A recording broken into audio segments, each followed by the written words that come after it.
Les forces iraniennes ont lancé des tests secrets de missiles balistiques dans plusieurs provinces alors que des avions de chasse patrouillent dans le ciel et que de mystérieuses explosions secouent les villes iraniennes. Le général de division Abdul Rahim Moussavi, chef d'état-major des forces armées iraniennes, affirme que toute erreur de calcul américaine déclenchera des représailles si sévères qu'aucun Américain ne sera en sécurité. La présence militaire américaine au Moyen-Orient a été considérablement renforcée dans un contexte de tensions croissantes avec l'Iran. L'ayatollah du régime islamique met en garde contre une possible guerre régionale si les États-Unis frappent. L'Iran avertit donc que toute attaque sur la région mènerait à la guerre, alors que les États-Unis augmentent leurs moyens militaires au Moyen-Orient. Trump, bien sûr, prétend vouloir un accord sur cette question. Le 31 janvier 2026, plusieurs explosions ont eu lieu à travers l'Iran. Une explosion s'est produite à Bandar Abbas, dans un immeuble de 8 étages, tuant une fillette de 4 ans et blessant 14 personnes. Ces explosions ont eu lieu quelques semaines après les manifestations iraniennes de 2025 à 2026 qui ont débuté le 28 décembre 2025 et se sont terminées après que les autorités iraniennes aient abattu des dizaines de milliers de manifestants. Plusieurs villes ont connu des explosions simultanées que les autorités iraniennes qualifient désespérément de fuite de gaz. Partagez ceci avec tous ceux que vous connaissez, car ce qui se passe en ce moment représente l'escalade la plus dangereuse entre l'Iran et les forces occidentales depuis la guerre de 12 jours. Les premiers, deuxième et troisième étages ont été gravement endommagés, tout comme certaines voitures et un magasin, et les fenêtres du bâtiment ont été brisées. Avant de détailler exactement ce qui s'est passé et pourquoi c'est si important, assurez-vous de vous abonner à Daily Military Talks. Nous vous donnons la véritable analyse que personne d'autre n'osera aborder. Une vidéo d'un journal en ligne montrait un homme en uniforme vert des forces de sécurité portant une minerve, évacué du bâtiment endommagé sur une civière. Selon Iran International, la vidéo montrant le membre des forces de sécurité évacué du bâtiment a été retirée en ligne par Sophie Sahel et ses partenaires médiatiques. Des sources non officielles affirment qu'Alarza Tanjiri, un commandant naval du corps des gardiens de la révolution islamique, était la cible de l'explosion. Le régime iranien se démène pour contrôler le récit, alors que des rumeurs se répandent selon lesquelles des commandants du CGRI sont traqués. Mais voici le premier rebondissement massif qui change tout. Une explosion a eu lieu à Ahvaz, tuant 4 personnes selon les autorités locales. Des explosions se sont également produites à Karaj et à Piranshar le 31 janvier 2026. Ce sont 4 villes distinctes connaissant des fuites de gaz simultanément. Réfléchissez au timing. Des responsables israéliens ont déclaré à Reuters que leur pays n'était impliqué dans aucune des explosions de samedi. 2 responsables israéliens ont nié toute responsabilité pour les explosions à Bandar Abbas et Ahvaz. Le Pentagone n'a pas immédiatement répondu à une demande de commentaires. Les explosions ont mis en évidence l'atmosphère fébrile qui règne en Iran au milieu de la confrontation de ses dirigeants cléricaux avec l'administration Trump. Avant les rapports des 2 explosions de samedi, le président iranien Massoud Pezeshkian a accusé les dirigeants américains, israéliens et européens d'exploiter les problèmes économiques de l'Iran, d'inciter à des troubles et de fournir aux gens les moyens de déchirer la nation. L'explosion s'est produite un jour avant un exercice naval prévu par l'Iran dans le détroit d'Ormuz, l'étroit passage du golfe Persique par lequel transite un 5e de tout le pétrole commercialisé. L'Iran a annoncé des exercices massifs à tir réel juste après les explosions. Bandar Abbas, qui abrite le plus important port de conteneurs d'Iran, se trouve sur le détroit d'Ormuz, y une voie navigable vitale entre l'Iran et Oman qui gère environ un cinquième du pétrole maritime mondial. Ce n'est pas un emplacement aléatoire, c'est le quartier général naval stratégique de l'Iran. Puis vint la deuxième révélation explosive. Les alliés américains dans le golfe Persique ont averti Washington que les missiles iraniens représentent une menace sérieuse pour les intérêts américains en Asie occidentale, alors qu'ils intensifient leurs efforts pour éviter une guerre aux conséquences potentiellement catastrophiques pour toute la région.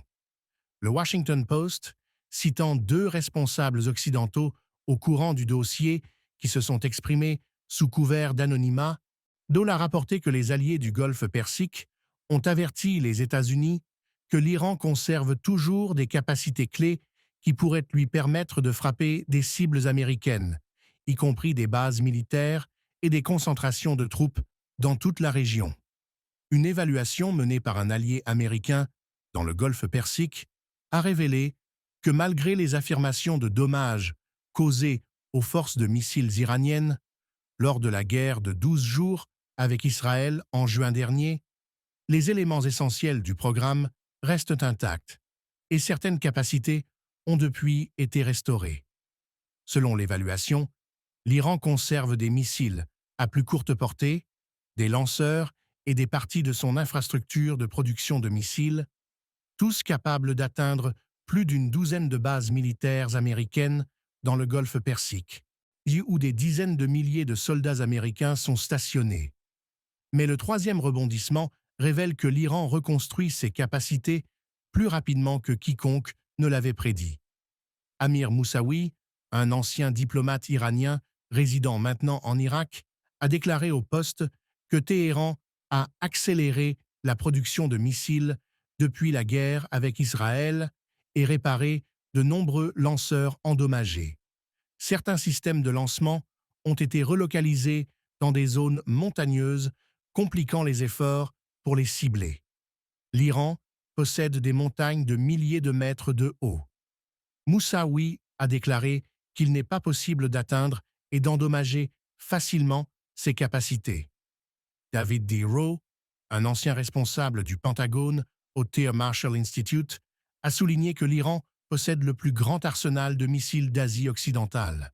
Il a affirmé que l'Iran dispose de plus de missiles que le nombre total de missiles intercepteurs disponibles pour les pays du Conseil de coopération du Golfe Persique. Les défenses aériennes régionales ne sont pas entièrement intégrées et se concentrent principalement sur des sites limités, les laissant vulnérables aux attaques de saturation. L'Iran pourrait submerger les systèmes défensifs par le simple volume. Puis les renseignements ont révélé la quatrième vérité dévastatrice. En 2022, le général Kenneth McKenzie du commandement central américain a déclaré que l'Iran possède plus de 3000 missiles balistiques. Cela n'inclut pas la force croissante de missiles de croisière d'attaque terrestre du pays. L'Iran a réalisé des améliorations substantielles au cours de la dernière décennie dans la précision et l'exactitude de ses missiles, ce qui en fait une menace conventionnelle de plus en plus puissante. Nous ne parlons plus de dérivés rudimentaires de Scud. Ce sont des armes à guidage de précision. La République islamique reconstitue ses stocks de missiles balistiques, poursuit une capacité de frappe intercontinentale et se prépare pour le prochain round d'hostilités. Ces efforts menacent les membres européens de l'Organisation du traité de l'Atlantique Nord, les alliés américains au Moyen-Orient, notamment Israël et les monarchies arabes du Golfe, ainsi que le territoire continental des États-Unis. L'Iran développe des capacités de portée intercontinentale qui pourraient frapper des villes américaines. Mais le cinquième rebondissement est le développement le plus choquant à ce jour. L'armée iranienne et le corps des gardiens de la révolution islamique ont présenté et testé de nouvelles armes défensives et offensives lors d'exercices militaires à grande échelle au cours des 3 derniers mois. Le pays se prépare à une autre année tumultueuse face aux menaces des États-Unis et d'Israël de bombarder les installations nucléaires iraniennes, les infrastructures énergétiques critiques et les sites militaires. Les exercices, appelés Eqtedar, Zulfaqar et Grand Prophète, ont été organisés à travers l'Iran, la mer d'Oman et le nord de l'océan Indien. Le CGRI affirme disposer d'un nouveau missile de croisière supersonique anti-navire d'une portée de 2000 km qu'il dévoilera bientôt. Cette portée met les groupes aéronavals américains en danger dans toute la région. Plus aucune zone sûre ne subsiste à l'intérieur de ce que la télévision d'État a appelé une mégacité de missiles. Des dizaines de projectiles balistiques étaient visibles, certains sur des lanceurs mobiles pour un déploiement rapide. Ceux-ci incluent le Khorramshahr 4, une fusée à combustible liquide d'une portée de 2000 km et une ogive améliorée pesant jusqu'à 2 tonnes. La marine du CGRI a également montré une base navale souterraine secrète le long de la côte sud de l'Iran. À l'intérieur, des centaines de vedettes rapides, porteuses de missiles et de mines anti-navires, ont été exposées, ainsi qu'un nouveau missile de croisière, un projectile anti-navire appelé le Ghadr 380. Puis vint la 6e et dernière révélation, que personne n'avait anticipée. Et des documents de défense russes ayant fuité indiquent que l'Iran a signé un accord de 6 milliards de dollars pour acheter 48 avions de chasse Su-35 à Moscou, avec des livraisons prévues entre 2026 et 2028. Les rapports citent des données d'exportation prétendument prises à Concern Radio Electronic Technologies, une filiale de la société publique russe Rostec Corporation. Les documents listent l'Iran sous le code client 364 pour un ensemble de 48 chasseurs multirôles Su-35. Les tableaux ayant fuité montrent le package Su-35 de l'Iran évalué à plus de 5 milliards de dollars, soit 6 milliards une fois les cellules complètes et les systèmes d'armes inclus. La fuite comprenait également 48 systèmes d'affichage tête haute et des composants de guerre électronique confirmant le chiffre de 48 avions. Et les tableaux d'exportation ayant fuité décrivent un calendrier pluriannuel avec des expéditions d'avionique et de systèmes de guerre électronique pour les avions iraniens entre 2024 et 2026. Les livraisons complètes d'avions sont prévues de 2026 à 2028. La fuite suggère que la Russie pourrait aller au-delà d'une simple livraison d'exportation, offrant un assemblage semi-démonté en Iran via un partenaire aérospatial local, possiblement sous l'Organisation des industries aéronautiques d'Iran. L'Iran pourrait établir des chaînes de production nationales pour des chasseurs de 4e génération. Réfléchissez à ce qui va se passer ensuite. Lors de la guerre de 12 jours, l'armée de l'air israélienne a exploité l'espace aérien semi-permissif au-dessus de l'Iran pour frapper préventivement des missiles balistiques iraniens encore sur leurs lanceurs érecteurs transporteurs. Néanmoins, l'architecture de base souterraine de l'Iran, appelée cité de missiles, a réussi à préserver une partie de ses stocks de missiles balistiques. Les estimations suggèrent que le CGRI a commencé la guerre avec 480 TEL et l'a terminée avec environ 100. Les échanges récents avec Israël ont confirmé 2 aspects de la stratégie iranienne. Que cacher des missiles et des lanceurs sous terre peut garantir qu'au moins un petit nombre survivent même aux frappes les plus lourdes, et que des salves massives peuvent soit pénétrer, soit épuiser les défenses aériennes et antimissiles américaines et alliées. Les puissances régionales se préparent aux retombées potentielles des capacités de missiles iraniennes arrivant à maturité. L'Arabie saoudite et les Émirats arabes unis modernisent frénétiquement leur réseau de défense aérienne tout en refusant de soutenir les opérations militaires américaines contre l'Iran. Reconnaissant que tout conflit dévasterait leurs économies et leurs infrastructures, Israël calcule comment exécuter des frappes préventives contre des cités de missiles souterraines renforcées qui ont survécu à la guerre de 12 jours largement intactes. La Turquie se positionne comme un potentiel médiateur, tout en protégeant ses propres intérêts pour prévenir la déstabilisation régionale. L'Union européenne est divisée sur la manière de réagir, de certains membres plaidant pour un engagement diplomatique afin de prévenir l'escalade, tandis que d'autres poussent au maintien d'une pression maximale par des sanctions qui ont déjà échoué à ralentir la production de missiles iraniennes.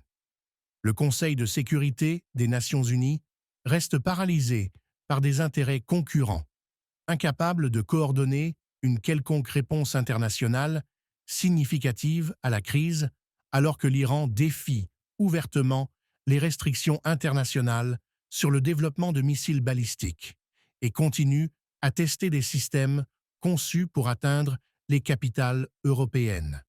Une chose est absolument certaine: de mystérieuses explosions ciblant des commandants navals du CGR-1 ont secoué Bandar Abbas juste un jour avant des exercices massifs à tir réel dans le détroit d'Ormuz.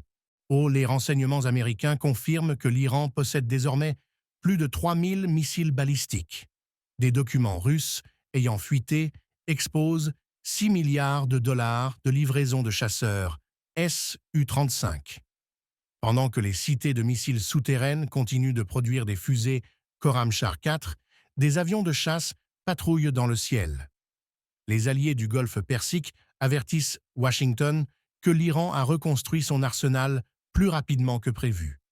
L'étau se resserre et les premiers coups de feu ont peut-être déjà été tirés.